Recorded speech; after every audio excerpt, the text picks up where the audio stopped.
Olá, meninada, mais uma aula. Vamos estudar agora filosofia moderna. Deixa eu te situar. A filosofia moderna, ela vem logo depois do medievo.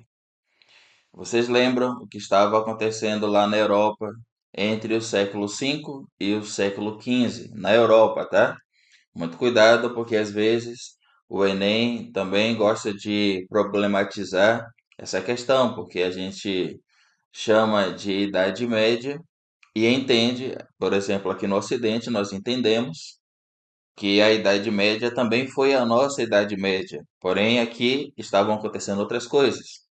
Mas lá na Europa, a Europa estava sob a tutela da Idade Média, sob a tutela da religião e de uma estrutura social muito densa, né? Muito dura, com pouca possibilidade de mobilidade social.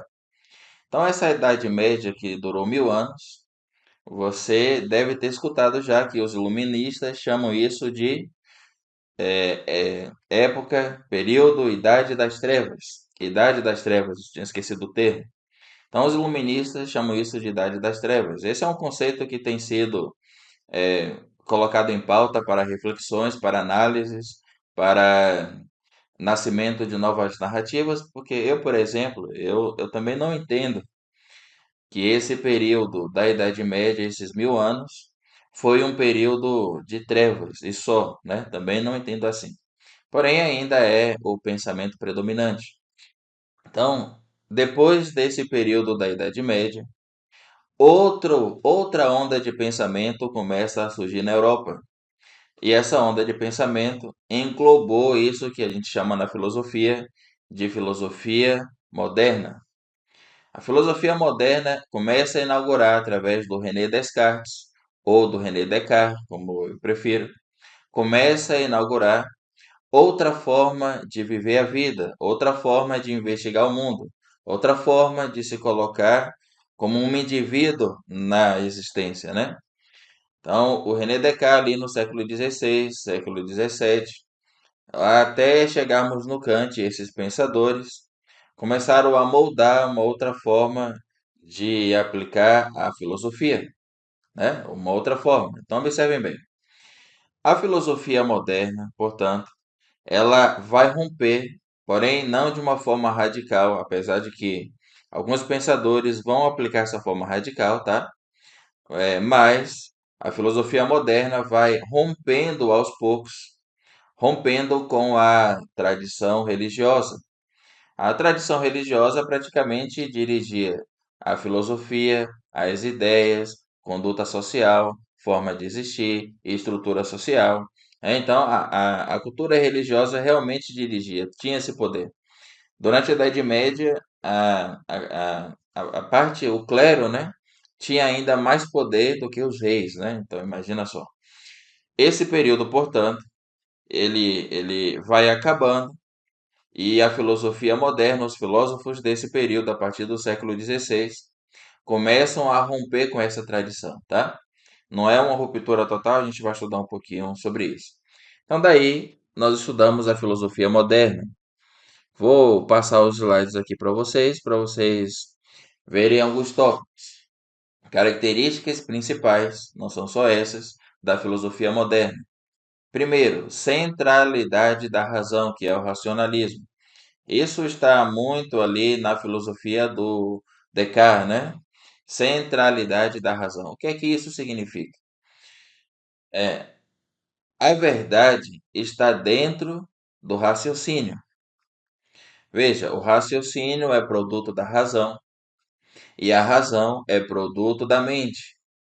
Portanto, somente através da mente que gera a razão, que vai observar um fenômeno e vai raciocinar sobre aquilo, somente através desse processo é que é possível encontrar a verdade. A verdade só pode ser encontrada através da razão. Assim, estuda e ensina os filósofos do racionalismo, tá? Não quer dizer que para todo mundo é assim ou que essa é toda a verdade. Porém, nesse período, os racionalistas indicavam que se algo não pode ser justificado pela razão indica se algo não pode ser clarificado pela razão, explicado pela razão, significa que aquilo não pode ser verdade. Ou pelo menos não pode ser verdade ainda, né? Claro, porque, vejam bem, os acionalistas não negaram a fé totalmente, tá? Não houve uma ruptura radical, houve uma transição, ou pelo menos passou-se a se entender que a fé não poderia ser o único objeto de verificação da verdade, tá? A razão tinha um papel muito importante, talvez até mais importante que a fé. Então, se a razão não consegue alcançar um fenômeno ainda, se a razão não consegue explicar um fenômeno ainda, não significa que esse fenômeno não seja verdade. Só significa que não se pode afirmar que é verdade ainda, porque a razão não alcançou esse lugar. Porém, os racionalistas entendem que a razão em algum momento chegará nesse lugar. Na medida em que ela é exercitada, ela alcançará todos os rincões da criação, né, do universo. Então, essa é a linha dos racionalistas, que já já a gente vai estudar, tá bom? Segunda característica, valorização do método científico. Nesse período surgiram por aí os Francis Bacon, o Galileu Galilei, né? Lembra do julgamento do Galilei? O Newton, olha, o Newton é desse período, e para mim o Newton é o maior de todos, né? A história dele é impressionante, é impressionante. E o Isaac Newton, o Galileu, o Francis Bacon, só para dar uns exemplos, passaram a entregar uma sistematização de investigação. Já não era mais acreditar e só. Vê um fenômeno, algo religioso explica aquele fenômeno e a pessoa acredita. Não, agora já havia uma possibilidade de investigação.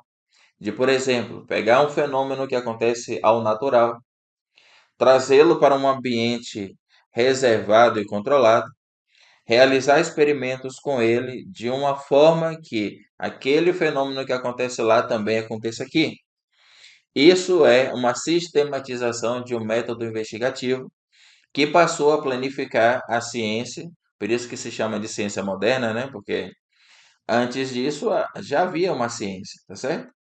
Havia uma ciência da natureza, por exemplo, grandes médicos, das tradições de benzedeiras, de curadores, os milagres religiosos, né? Então, havia lá um estudo científico não baseado no racionalismo nem em sistematizações de métodos, né? Mas havia. Porém, a ciência moderna, a partir dali, muda a sua forma de trabalhar. E a partir dali, trabalha com sistematizações, é, ou seja, um fenômeno ele tem que ser possível um fenômeno ser observado, ser questionado e ser experimentado, claro, e ser comprovado, bem? Então, essa valorização do método científico está bastante forte e cresce, né? E praticamente a partir daí a nossa ciência hoje a nossa ciência é resultado desse trabalho, tá bom? Dessa época. Busca pela autonomia do pensamento. Veja bem, até esse período, o indivíduo era dirigido pelo pensamento religioso. Dirigido. Ou seja, sempre havia a procura de um guru, à procura de um orientador, à procura de alguém que respondesse com muita certeza todas as dúvidas, tanto existenciais quanto naturais aí da vida, os questionamentos, né, etc. Ou seja, nesse período da filosofia moderna, o indivíduo precisa passar a dirigir a sua própria existência. Ele passa a gestar seus próprios pensamentos, a gestar suas próprias ideias, vê? Ou seja, muda o foco. Agora eu não dependo de um guru ou de um mestre, agora eu preciso gestar em mim a minha própria guiatura da vida, a minha própria orientação, as minhas próprias escolhas, vê? E olha como essa filosofia moderna, né, que nasce aí no século XVI, XVII, olha como ficou tão forte que influencia até hoje a nossa forma de existir, né? Porque, querendo ou não, se exige muito mais do pensamento crítico e investigativo de um indivíduo hoje do que na época do medievo. Mas, claro, observa bem, estamos perdendo isso, né? Aos poucos, vale refletir, estamos perdendo isso aos poucos hoje na nossa existência. Sobretudo, por exemplo, quem é que pensa hoje em dia, né? É difícil encontrar alguém que pense por si mesmo hoje em dia. Até para escrever um livro, a gente vai à procura de alguém que escreva para nós, é, para, para, para produzir uma ideia, a gente vai atrás de uma inteligência artificial. Praticamente nossas relações, como diz o Bauman, são relações líquidas, frágeis, flexíveis ao ponto que não há ponto de contato, porque são demasiadamente flexíveis. Então estamos perdendo isso, tá? Porém, até então, essa forma de ver o indivíduo vem se mantendo, né? Se mantendo. Ruptura com a tradição e com a fé como fontes exclusivas de conhecimento. Aqui, atenção. Eu sei que falar para ruptura aí parece bastante radical, mas a filosofia moderna não negou a fé, tá? Não negou a crença.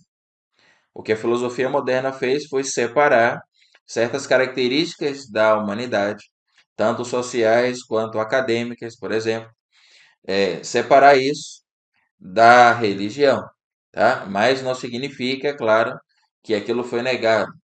Ainda não, tá bom? Não foi negado em sua totalidade. Essas são as características da filosofia moderna que você precisa saber para o Enem. Agora vamos estudar os pensadores.